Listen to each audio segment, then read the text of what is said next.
Bem, conforme combinado, hoje eu vou ler Em Submissas Lágrimas de Mulheres, Conceição Evaristo. Esse livro ele é todo especial para mim, do tema a como ele chegou às minhas mãos. Ele é um presente do Fernando, que viajou logo no começo do nosso relacionamento e me trouxe esse livro. E para mim conhecer, eu não conhecia o trabalho da Conceição Evaristo, realmente não tinha lido. E o que me impressionou era a atualidade. A gente fala tanto em sororidade, nessa questão, né, da mulher, e eu acho que as pessoas perderam o sentido dessa palavra, que é não julgar, é ouvir. E o que a Conceição Evaristo faz é isso. Ela sai buscando histórias de mulheres, mas não para julgar, não para colocar um moral da história no final. Ela sai para ouvir essas mulheres, acolher essas mulheres em suas histórias e depois contar pra gente. Que não tem coisa mais gostosa do que passar as histórias para frente. E eu fiquei impressionada porque quando eu li, né? Eu até quero ler um trecho aqui que ela fala isso. Ah, olha, essa parte é muito importante. Ó. Conceito emergente nos últimos anos, muito citado nas redes, é um retrato de sororidade, principalmente sororidade negra, de uma aliança e empatia entre mulheres. Uma narradora que visita cidades em busca de histórias, encontra-se com os personagens que aceitam se contar, sem julgamentos prévios. E assim vemos transitar pelas páginas deste livro histórias de mulheres como as da Shirley Paixão, Aramides Florença, a Natália Soledad. A resignação não encontra espaço nas vivências dos personagens de Insubmissas Lágrimas. Isso é outra coisa que eu amei, entendeu? Você vai encontrar nessas mulheres histórias e vai se reconhecer nelas. Vai encontrar sua força nelas. Você vai ver que não há julgamento de quem conta essas histórias. E também, às vezes, não há julgamento nem de quem viveu essas histórias. E eu acho muito lindo isso porque são histórias verdadeiras. A literatura também pode partir, né, de histórias verdadeiras. Então, eu escolhi Mirtes Aparecida da Luz. Então, eu vou ler para vocês Mirtes Aparecida da Luz, de Conceição Evaristo, Em Submissas Lágrimas de Mulheres é o livro. Esse projeto chama-se Contação de História para Adultos, tá? E ele faz parte, né, do Londrix por um Brasil de Leitores. Tá? Esse é um projeto do Londrix, faz parte do projeto. Nós vamos algumas vezes ter convidados. Aliás, é uma coisa legal de dizer para você. Quer contar uma história aqui no Londrix pra gente? Pode ser sua, pode ser de outra pessoa, pode ser de um escritor famoso, pode ser de um escritor que só você conhece. Manda pra gente no Londrix, lá conta pra gente quando você gostaria de participar. O projeto é sempre às sextas-feiras, agora às 21 horas, tá? Então vamos ler agora um pouquinho a história de Mirtes Aparecida da Luz. É uma história bem curtinha e você vai adorar, vai acalentar o seu coração. Quando Mirtes Aparecida da Luz veio me abrir a porta, no mesmo instante em que eu dava as primeiras pancadinhas, tal foi a desenvoltura dela que cheguei a duvidar que a moça não enxergasse, tanto quanto eu. Com o mesmo desembaraço, me apontou a cadeira, abriu a cristaleira para retirar as xícaras, coou o café e me passou os biscoitinhos caseiros, feitos por ela mesma. Só acreditei que da luz, a maneira pela qual gosta de ser chamada, não estava me enxergando do mesmo modo como eu havia, quando pediu licença para tocar o meu rosto e segurar as minhas mãos para saber realmente com quem estava falando. E depois de suaves toques sobre os meus cabelos, meus olhos, minha boca e de leves tapinhas sobre as minhas mãos, concluiu que eu estava tensa. Não era ainda, portanto, a hora de começar a trocar as nossas histórias. Aceitei as considerações dela. Era verdade, eu estava muito tensa.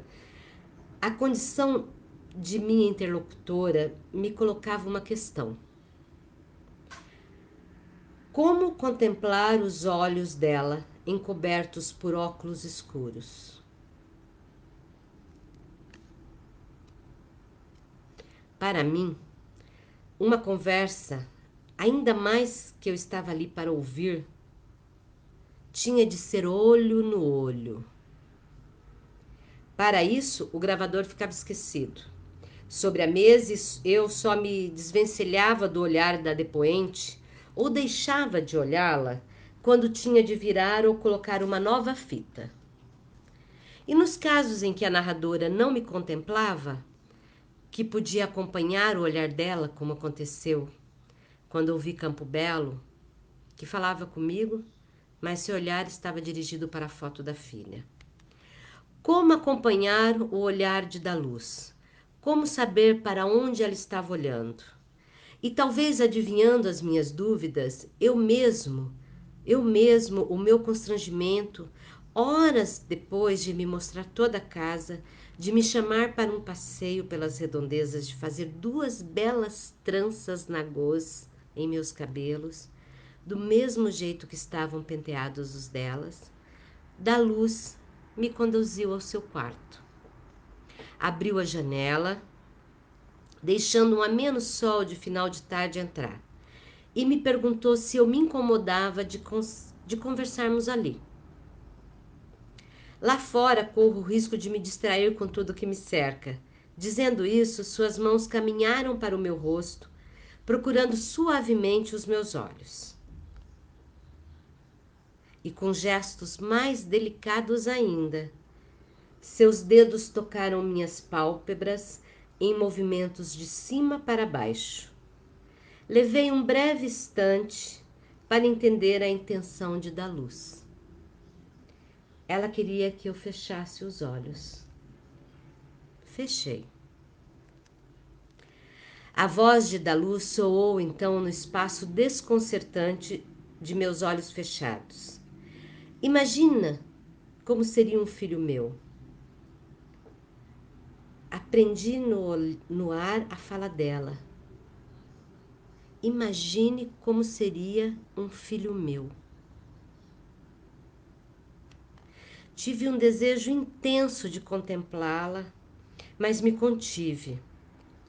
Ela havia cerrado meus olhos e abri-los seria um ato de deslealdade. Seria romper com um acordo implícito que eu havia aceitado sem me rebelar.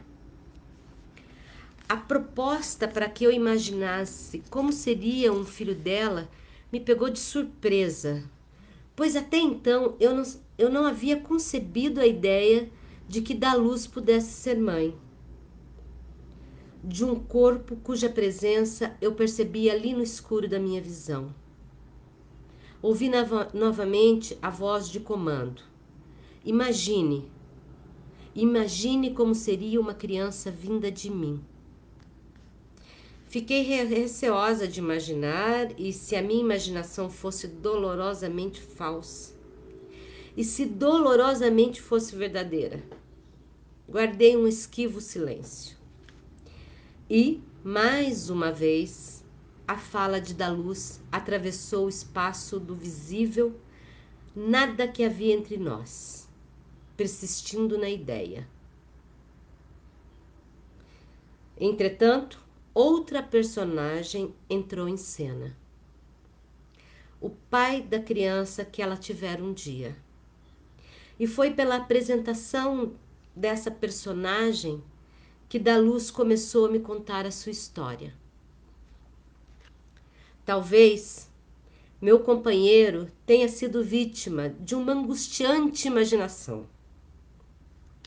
Enquanto eu aguardava pela criança, engravidada pela alegria de estar me tornando mãe, ele não.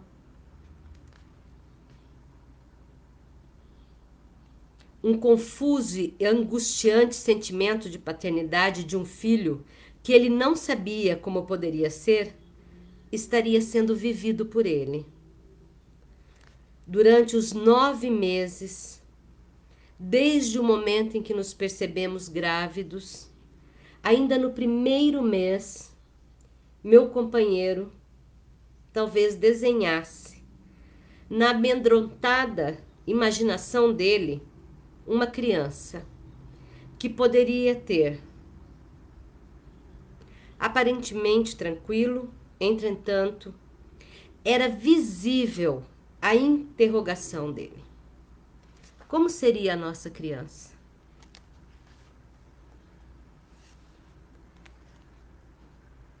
O que ela herdaria da mãe?